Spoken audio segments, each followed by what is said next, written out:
안녕하십니까? 뉴스 채널명입니다. 이란과의 2차 협상을 앞둔 가운데 도널드 트럼프 미국 대통령이 JD 벤스 부통령을 전면에 내세우며 협상 과정을 면밀하게 주시하고 있다는 소식입니다. 전쟁 종식 여부가 정치적 핵심 변수로 떠오른 가운데 벤스 부통령의 협상력이 시험대에 올랐다는 평가가 나오고 있습니다.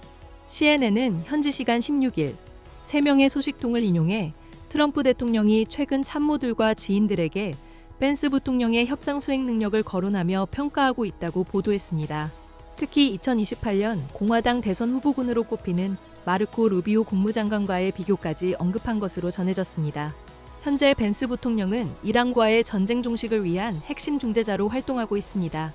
그는 파키스탄 이슬라마바드에서 진행된 1차 회담 과정에서 트럼프 대통령과 수차례 통화하며 협상 상황을 공유했으며 추가 합의 가능성이 열릴 경우 재차 현지로 이동해 협상을 이어갈 준비를 하고 있는 것으로 알려졌습니다.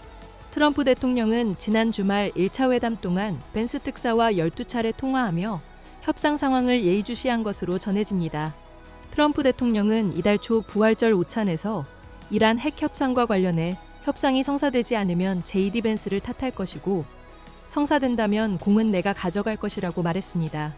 농담조 발언이었지만 협상 결과에 대한 정치적 책임이 벤스에게 집중될 수 있음을 시사한 것으로 풀이됩니다. 백악관은 공식적으로는 벤스에 대한 신뢰를 강조하고 있습니다. 스티븐 천공보국장은 벤스 부통령은 가장 어려운 문제를 해결하는 능력을 입증하고 있다며 협상 주도 역할을 재확인했습니다. 다만 벤스의 입지는 단순한 외교 역할을 넘어 정치적으로도 복합적인 상황에 놓여 있다고 CNN은 전했습니다. 그는 과거 이란 전쟁에 회의적인 입장을 보였지만 현재는 행정부 기조에 맞춰 전쟁을 공개적으로 옹호하고 있습니다.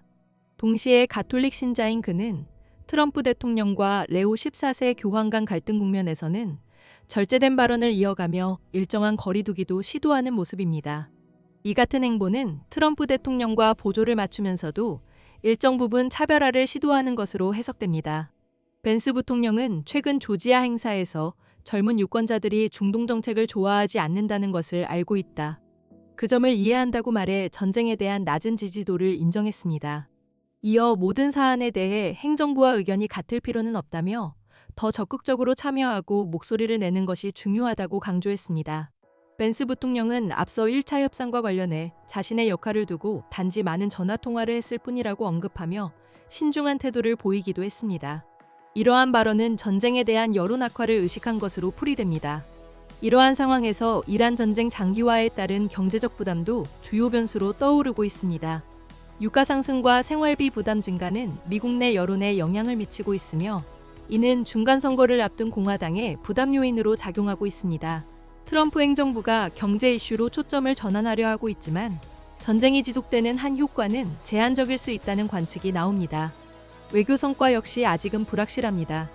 벤스 부통령은 최근 해외 순방과 협상을 병행했지만 전쟁 종식을 위한 최종 합의 도출에는 이르지 못했습니다. 헝가리 선거 개입 역시 기대만큼의 성과를 거두지 못하면서 정치적 영향력에 대한 평가도 엇갈리고 있습니다. 이란 협상의 성패는 단순한 외교 현안을 넘어 트럼프 대통령과 벤스 부통령 모두의 정치적 입지에 직결된 문제로 떠오르고 있습니다. 특히 벤스 부통령에게는 이번 협상이 향후 대권주자로서 경쟁력을 입증할 중요한 분수령이 될 전망입니다. 이상 뉴스 채널명이었습니다.